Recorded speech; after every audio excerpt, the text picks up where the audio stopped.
Department is asking for volunteers who can help at the station. No experience required.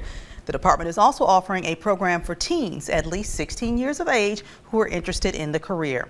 East Texas News Weekend's Vanessa Johnson visited the station to learn more about that program. The Huntington Volunteer Fire Department is asking for any volunteers who have the time and interest in helping the city's department. We need people across the board, financial, paperwork-wise, to help us out on that, and, ultimately just good firemen. Training Officer Devin Beatty says in addition to more members, they are trying to implement a program for the younger crowd. We just want to get that spark started, early for kids that maybe want to pursue a career in the fire service and also help out. The age for this program starts at 16 with a parent or guardian's consent. Participants will get the same training as actual firefighters.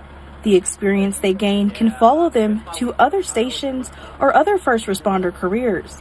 Carson Arnold, a driver for the department, says he didn't have a program like this, but his parents were both emergency personnel. I started the fire academy 2 weeks after I graduated high school, and I was hired by the Lufkin Fire Department a couple months after that. And if I could change it, I would not change it. Beatty says as a safety precaution, participants will not work actual fires or car wrecks until they are 18. Then they will have the chance to sign on as an official emergency responder.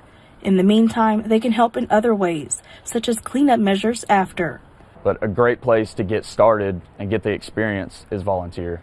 Vanessa Johnson, East Texas News Weekend. If you or someone you know might be interested, applications are available at Huntington City Hall and the fire station. We've set up a link with more information on our website. Just scan the QR code on your screen or click on the big red box.